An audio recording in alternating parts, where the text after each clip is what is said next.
Stargirl, Season 2, Episode 2. We're back in the swing of things, everyone. And wow, did this just go in a direction I wasn't expecting it to go so early. It's the second episode of this season. I didn't think we would spend that much of this episode dedicated to a new character. You know, it's something you don't do right away. Especially when it's like untested waters of a character. Look, Green Lantern kind of has a bad reputation on film currently. You know, we've been talking about doing that new show. Whenever that's going to happen, we'll have to wait and see. So, focusing on the daughter is a very bold move because it kind of starts with that.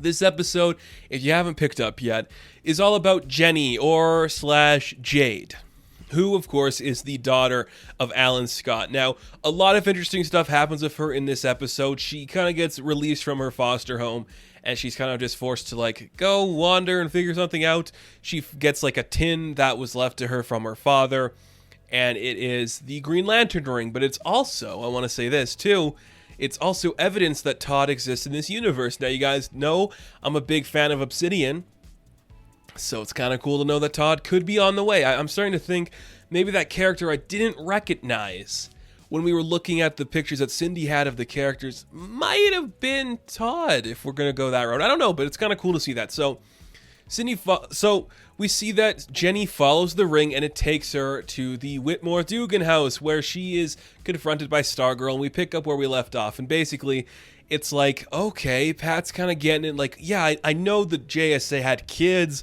I never met them or knew where they were.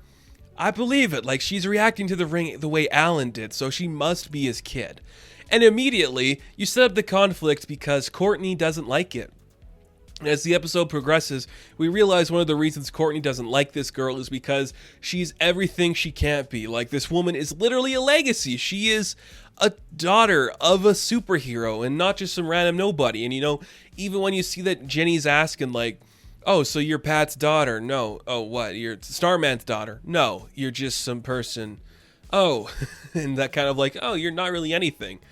Kind of a weird way to put it, but it works. I really think that was cool. And the way that Jenny just kind of integrates into the family, she's making some good breakfast, she's just having fun, being the cool person, it's really nice. And you see Courtney get struggling to connect with the family after that. One of my favorite jokes, I don't know why I like this so much, it just sparks that joy of the classic 50s just pulpy action that these comic books represent. It's just the dog snoring, laying next to Courtney. I love when they're just big old dog just comes up. He's laying on his back, just snoring next to Courtney while she's trying to sleep on the couch. That to me was funny. I don't know why. I just really enjoyed the dog. I just thought that was really cool to see. So we're going to see Pat's maybe going to help Jenny figure out what she's going to do, and we'll get the ring working with the lantern and all that stuff. And as they're doing that, Courtney's like, I can't wait to help out too, but she has to go to summer school. And we set up some more stuff here. We see that Yolanda is also going to go to summer school because her parents want her to stay out of trouble because of what she did. And now I'm like, okay, that's 3 of our 4. Are we going to have Beth go to summer school just to be with the gang? And we see that Rick didn't show up, so he's not technically there either. We go to the forest. We see that Grundy has eaten some of the food that he left out for him. He's leaving him out more pizzas this time. It's really fun stuff. I just really like this. It's just cool. You don't have to show me Grundy every episode. I know Grundy's there. You tease him, you play with him enough. I'm going to understand the idea of what's happening with Grundy. It gives Rick something to do where he actually feels bad that he hurt this creature. It's kind of nice to play with that idea. It's really fun, actually. It's cool.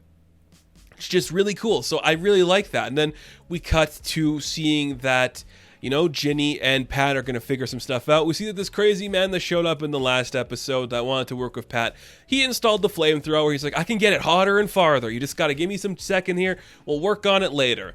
I'm like, okay, this guy is either working for somebody or just really likes robots. I think that's kind of fun. We do get kind of a brief lesson on what's happening with the ring. So we do establish it's kind of based off emotions. So when Jenny has a strong reaction to somebody or something, that is when the ring and the lantern are going to react. And it's just kind of fun to see that. So we're just playing, encouraging her to build up and focus on stuff. And eventually she does build the construct of her brother's little toy car of Todd. So I'm like, that's pretty fun. and all the other kids come by to see it. They're like, this is pretty cool. But Courtney's like, you could just be some random person. I don't know. Like, that sucks. It's cool. Like, Courtney, again, she's acting very in character, I feel. And I think that has to do with Jeff Johns just knowing what this character should be. Like, she's not a bad person, but she's kind of petty. She's like, you're everything I'm not. Like, I wish I was you, and it pisses me off that you could just show up and be better than me already. And even that action alone just kind of, like, leaves... Like, I was going to call her Jade. She's not Jade yet. Well, maybe by the end of the episode, which we'll get to. Jenny's like, don't say that. And she kind of gets mad, and that's when the lantern starts to freak out. But before we figure out what happens with that story, let's go back to the American Dream where Barbara is working, and some interesting fellow shows up in a classic car, like what they say, 67 Jaguar, I think is what they called it. Is that the car? I'm not a car guy. I can't remember what they said.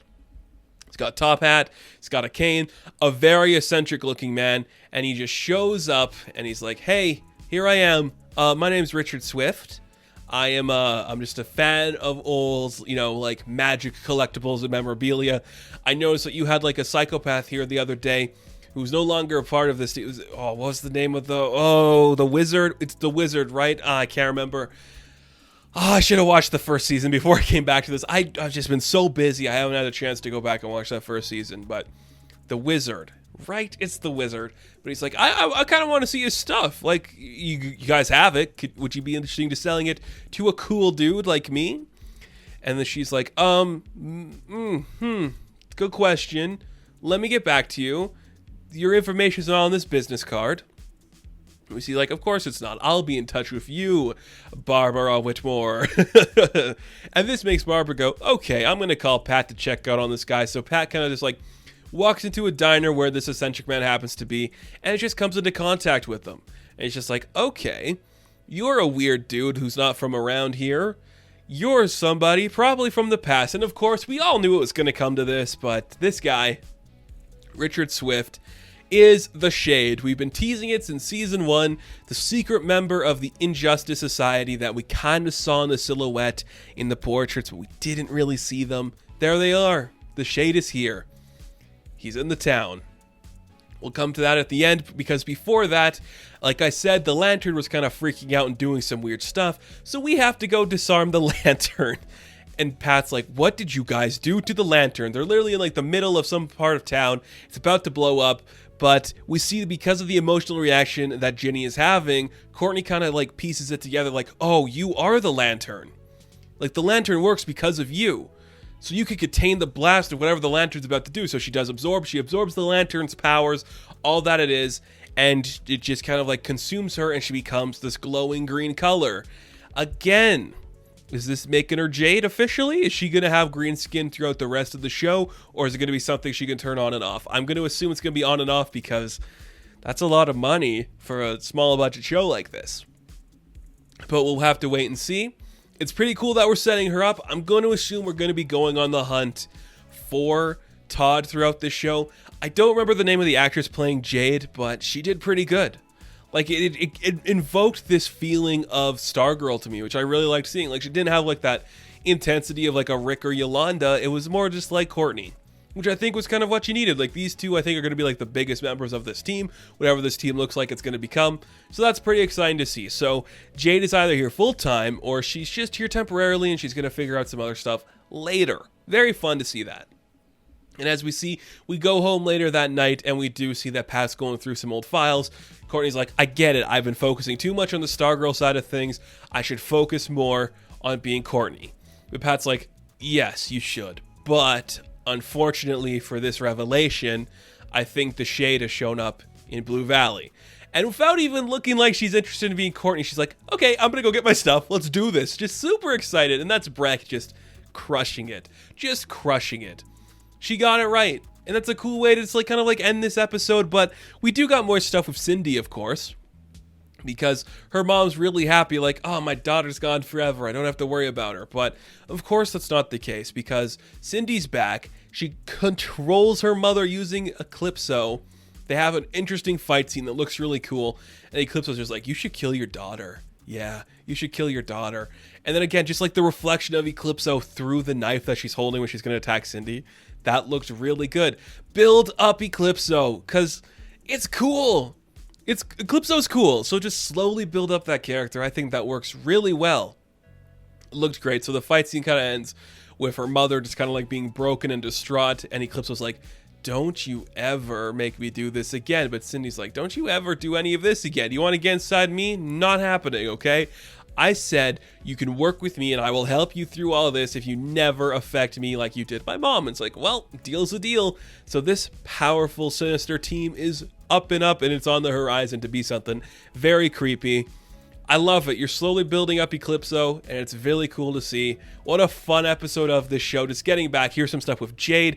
Here's the classic characters. The summer school storyline still in full swing, and the shade has shown up. So that's really fun to see, and this just it worked. It just worked. The show's back in full force, and it's so fun to have it back.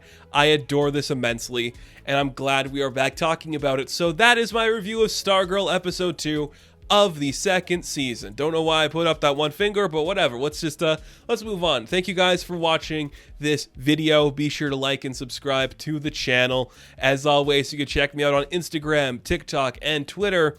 I'll catch you guys in the next one. Have fun. Stay safe. Good luck.